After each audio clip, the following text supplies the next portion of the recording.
Hello, history nerds and historians. My name is Krystina, and this is Effed Up Historical True Crime. I don't know. This is where we talk about a little tidbit from a true crime case that's super fucked up. I am so excited. I have done a couple true crime cases before now, but now I'm going to work them into my rotation. I love true crime. I watch it a lot. I listen to a lot of podcasts about true crime, but a lot of the time I find that most of the true crime cases that I watch and listen to and that just get covered in general are typically from like the last 50 years or so, typically within the last 20 years or so. And I like listening to it, but I can't read and research that kind of crime because I have anxiety along with a slew of other mental health issues that aren't we're not going to talk about that today, but I'm like already afraid of being murdered. And if you tell me that like in 2019 there was a murderer in Massachusetts, then I'm going to think that everyone is a murderer in Massachusetts. So when I was thinking about the type of true crime that I wanted to cover, so when I was thinking about like the true crime cases that I would like to cover, that was definitely a factor, obviously, but I'm also just like fascinated by old cases that aren't typically covered. And I always think when I read and hear these cases, like, oh, that would never happen today because but like these people would have never gone free. Like Jack the Ripper would have been found if he did it today, most likely. So the historical true crime cases that I'll be doing will be like pre-1950, pre-1900 for as long as I can. At least that's my plan for this year, and this case that we're talking about goes way back. Today we'll be talking about Dame Alice Kyteler, the Witch of Kilkenny. So sit back, relax, and practice your, oh good God, what the fuck faces.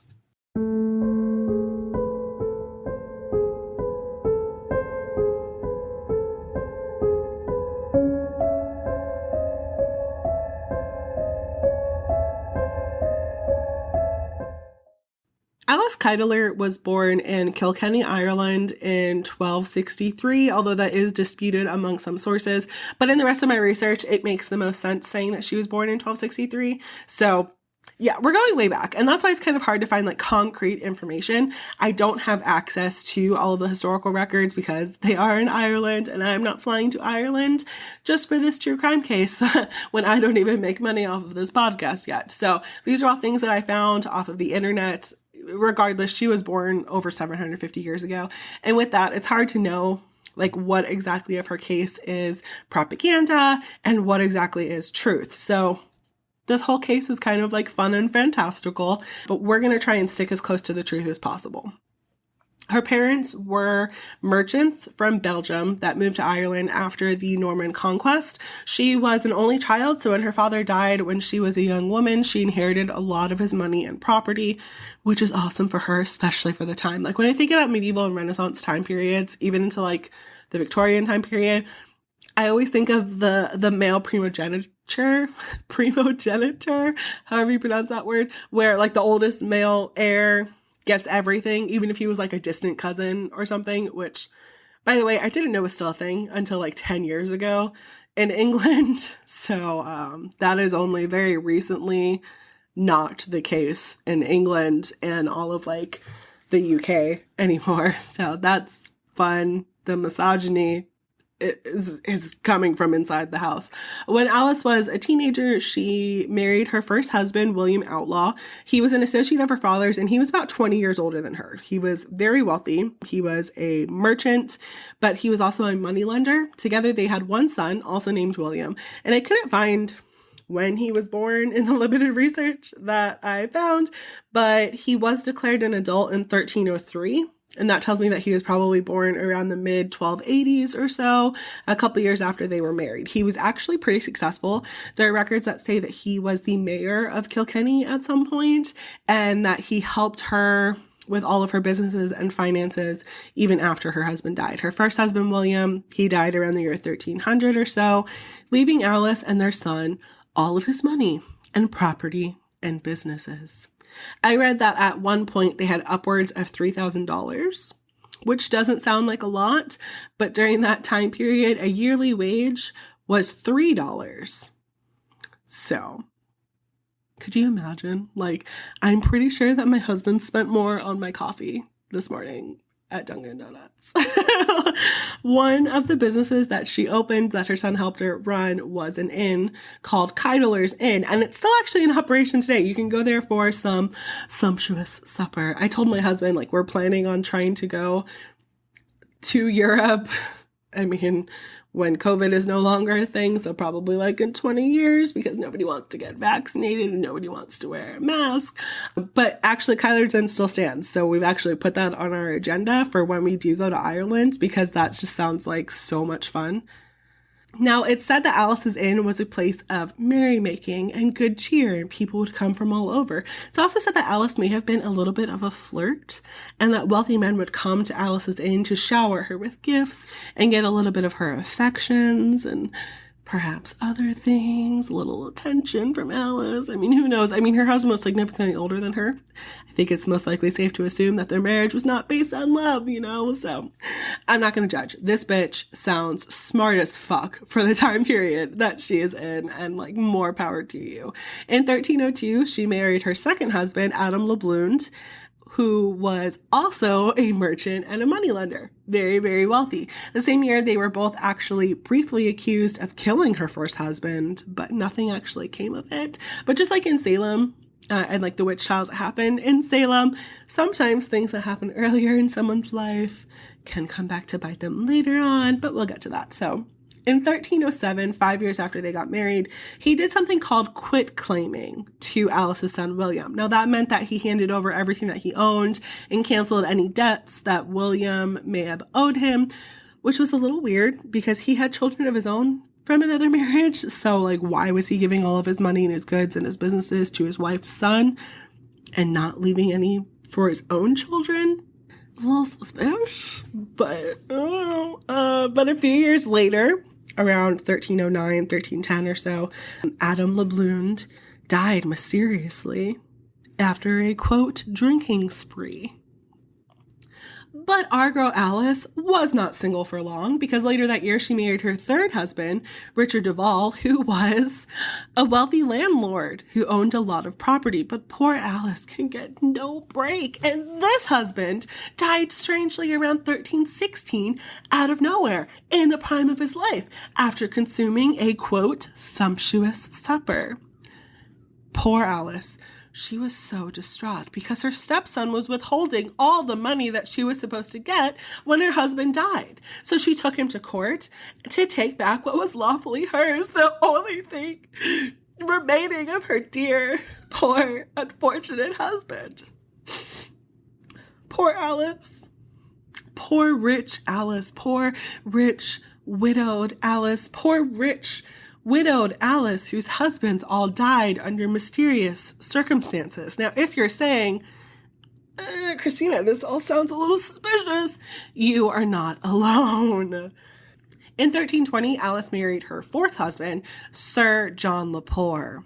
Yes, he was a fucking knight. And with that marriage, she became Dame Alice Kyteler. Now, it's said that he was a patron of her inn and that he would go there very often and be charmed by the lovely and beautiful widow. And when she was left single again, because her poor husbands just could not stop dying under mysterious circumstances, he swooped in. Now, that same year, 1320, is identified by a lot of historians who study witchcraft, specifically European witchcraft, as a turning point. That year, 1320, Pope John the 22nd received reports of ritual magic that were happening in France. The people were turning to him and asking what they should do, and he clarified that year that magic was heresy. Now, about 100 years beforehand, the Inquisition did start. So by Pope John the 22nd saying that and passing those decrees, it gave inquisitors the power to start targeting and prosecuting those who were said to be practicing sorcery, which is important for later happenings in this story. So within a few years of them getting married, Sir John starts getting sick. He really wasn't that old, but he started getting like really weak and feeble and slow. His hair turns gray and starts falling out, as do his fingernails, and he seems like he is dying. He's dying in a way that is oddly familiar to symptoms of arsenic poisoning. But while he is dying, he updates his will, leaving all of his property and money and businesses to Alice and her son William, leaving his children from previous marriages with barely anything. And let me tell you, this story has been so dramatic and juicy, and we have not even fucking started. So in 1324, he started suspecting his wife of causing his illness, and he had gone to some of the officials in town and told them that he suspected his wife of nefarious activities. And when some of her stepchildren from her multiple marriages heard that this accusation was going around, they also accused her of nefarious activities and said that she was a witch. Now this became the first official witch accusation in Ireland. So her stepchildren went to Bishop Richard de la Dread of Ossory. He was from France. And this pope that I mentioned, John 22nd, was actually based out of France and not Rome, like where we associate the pope with now. So because of that, the bishop most likely trained under the pope himself, the same pope that established that witchcraft was heresy and can be punishable by death.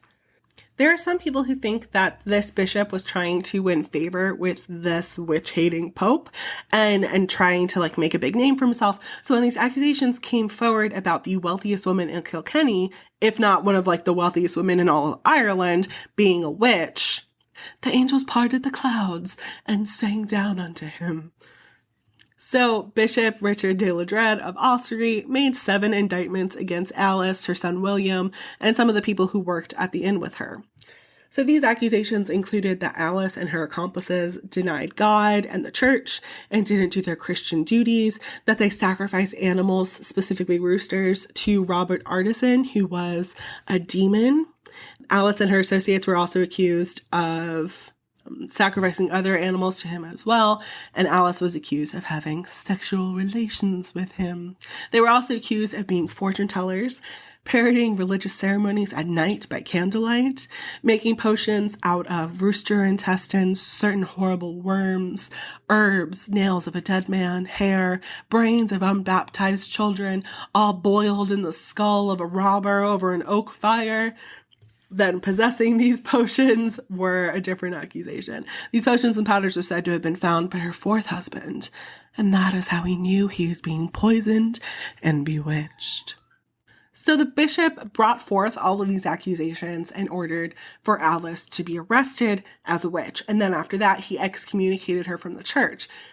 But Dame Alice Kyteler ended up having him arrested for defaming her and thrown into prison for 17 days. And then during this time, Alice was like, I'm gonna get the fuck out of here right now. And she left Kilkenny to go stay with her brother-in-law from her first marriage for a little bit. When Bishop de la Dread of Ossory got out of prison, he was like, oh, well, that didn't work, so I'm going to write to the Chancellor of Ireland, which is like the highest judicial office of Ireland at this time, up until literally like 100 years ago. And he wrote that Alice was a witch and she needed to be arrested, and I need your aid to do that because people in the town really like her because she's so rich. And while he's waiting to hear back, he put the entire city of Kilkenny under lockdown, and no one was allowed to leave or enter, and he summoned Alice's son, William Outlaw, to court. So the chancellor received this letter, but unfortunately for Bishop de la Dread of Ossory, things didn't turn out how he wanted to, because the Chancellor of Ireland was a man named Roger Outlaw, Alice's brother from her first marriage that she was staying with for a while when she escaped from Kilkenny. So he told the bishop that he needed to stop and he needed to lift the lockdown. And then the bishop accused Roger Outlaw, the Chancellor of Ireland, of harboring heretics and being sympathetic to witches. So at this point, Alice had already gone back to Kilkenny because she feels like the bishop no longer has a leg to stand on. And literally the highest judge in the land isn't on his side. But this does not stop Bishop Richard de la Dread of Ossory. A few days later, he busts into the court in his full bishop regalia with a posse of friars at his side, fucking hype men, and he is forcefully ejected from the court. But he comes back again and is like, I'm putting all these people who I think are witches under citizen's arrest. And he is then forcefully removed from court again. But he just keeps at it, and eventually Alice was arrested and imprisoned in the dungeons of Kilkenny Castle. Roger her brother-in-law and chancellor, actually orchestrates her escape. The guards that were looking after her were beaten by Richard's men, and then she fled to England with her maid's daughter, Basilia. But this still did not stop Bishop de la Dread of Ossory. So he threw William, Alice's son, in prison for 9 weeks. William was charged with heresy, usury, which is like making unfair loans to people, perjury, adultery, and clericide, the killing of a clergyman. And then the bishop continued on through everyone that Alice knew and worked with. Unfortunately, this all ended really negatively when Alice's maid Petronilla de Meath was arrested. I'm curious if she was specifically targeted because Alice fled with her daughter, which most likely meant that Petronilla was especially important to Alice. Bishop de la Dread of Ossory was treating this whole trial and the interrogations like the Inquisition, and one of the things that was really popular during the Inquisition was torture. So Petronilla was tortured until she started saying what the bishop wanted to hear, which was that Petronilla participated in orgies and sacrifices to Robert Artisan, and that Alice Kyteler was the most vile and wicked sorceress to ever exist. Bishop de la Dread of Ossory actually recalled one of her confessions later on and wrote, quote, "On one of these 3 occasions by the crossroads outside the city, she had made an offering of 3 roosters to a certain demon who she called Robert, son of Art, from the depths of the underworld. She had poured out the cock's blood, cut the animals into pieces, and mixed the intestines with spiders and other black worms like scorpions with an herb called milfoil, which was most likely yarrow, as well as with other herbs and horrible worms. She boiled this mixture in a pot with the brains and clothes of a boy who had died without baptism and with the head of a robber who had been decapitated. Petronilla said that she had several times at Alice's instigation and once in her presence consulted demons and received answers. She had consented to a pact whereby she would be the medium between Alice and the said Robert, her friend. In public, she said that with her own eyes, she had seen the aforesaid demon as 3 shapes in the form of 3 black men, each carrying an iron rod in the hand. The apparition happened by daylight before the said Dame Alice, and while Petronilla herself was watching, the apparition had intercourse with Alice. After this disgraceful act with her own hand, she wiped clean the disgusting place with sheets from her own bed." End quote. There were also reports of Alice sacrificing 9 roosters and peacocks to Robert Artisan and then sweeping the town between nightly prayers and twilight, ending at her son William's door. And while she did this, she would say, quote, "To the house of William, my son, hie all the wealth of Kilkenny town." So after this report that Petronilla made and after all these confessions, she was excommunicated from the church and burned alive at the stake on November 3rd, 1324. So while Alice was the first person to be accused of being a witch and often called the Witch of Kilkenny, Petronilla was the first to be executed as one in Ireland. William Outlaw was released from prison. He was sentenced to attend Mass 3 times a day, restore the church in Kilkenny, and give food to the poor for a year. And then once that was up, he was allowed to go back to his life. Alice is not mentioned again in any record. She fled to England and then sort of just like disappears, so we don't really know what happened to her. But I did find one story from Clapdale Castle in Clapham in North Yorkshire of a Dame Alice Kettle, or Keetle, spelled very similarly to Kyteler, and she is known as the Witch of Clapham. Now, this story takes place in the 1400s during the 100 Years' War, so the timeline is a little shoddy, but story goes that Alice Keetle lives in a little cottage at the foot of a hill, and she was foster mother to a man named John de Clapham who lived at Clapdale Castle. He was having a hard time and was trying to rise against the Yorks in support of the Lancaster cause during the war, and he persuaded her to use her magical powers to aid him in raising an army. So between evening prayers and curfew, she would sweep dust towards the castle and say, quote, "Into the house of John, my son, hie all the wealth of Clapham town." And then at midnight, she was to sacrifice 9 roosters and place them in a circle around her while standing on the bridge and calling to a demon that she worked with named Robin Artisan. After she did this, John was mysteriously supplied with 500 troops and money to support his cause. And with this army, and in repayment to Alice and all of her help, he beheaded all of the York leaders that he could find at Banbury Church. And he did this as repayment to Alice because the Yorks had executed her son William. But soon after this, John was captured by the Yorks for committing such a heinous crime in the house of the Lord. He was beheaded. And then Alice was taken prisoner.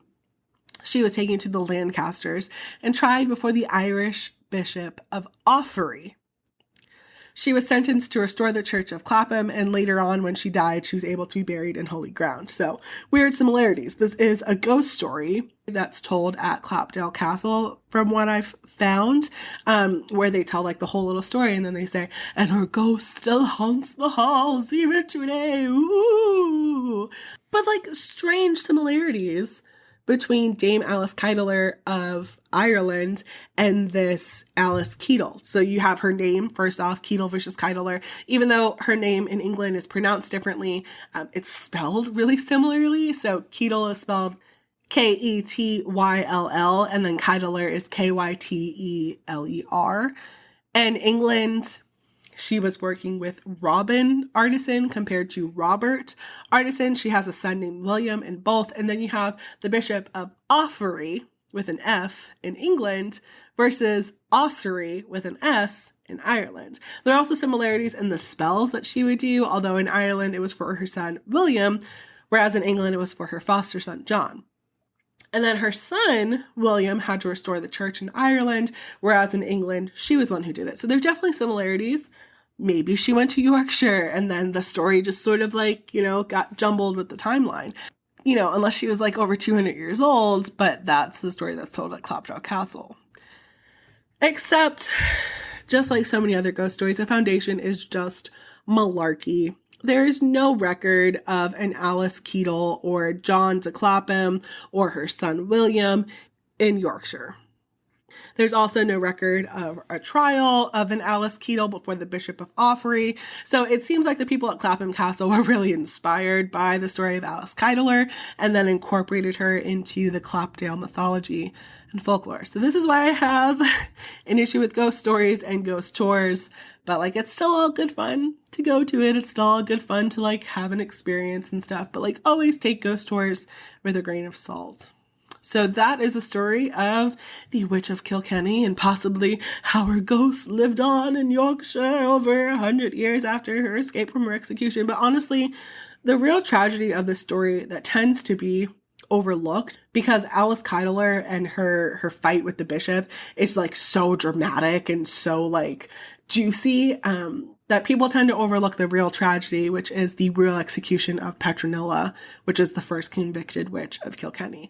Now, in my personal opinion, I don't think that Alice was a witch. I don't think that witches existed like how they try to make it out to be. I don't think that they would commune with demons or anything. I don't even believe that demons exist. If you do, more power to you, but I am too skeptical for that stuff. But I do think that Alice Kyteler may have possibly been a serial killer who was killing her husbands and taking all of their money and property and businesses after their death. I do very much think that is true. I do very much think that she was profiting off of her husband's deaths and that her son William was most likely helping her with everything. So thank you so much for listening today. If you like what you heard and would like to hear more, please consider subscribing to my podcast, leaving a review, or joining my Patreon, or even just keep listening. I appreciate you all in any way, shape, or form. If you have a story from history, mythology, or historical true crime pre-1950 that you'd like to hear me cover, please reach out. All my contact information is in the description. And remember, friends, history may be watching you, so don't fuck it up. Bye!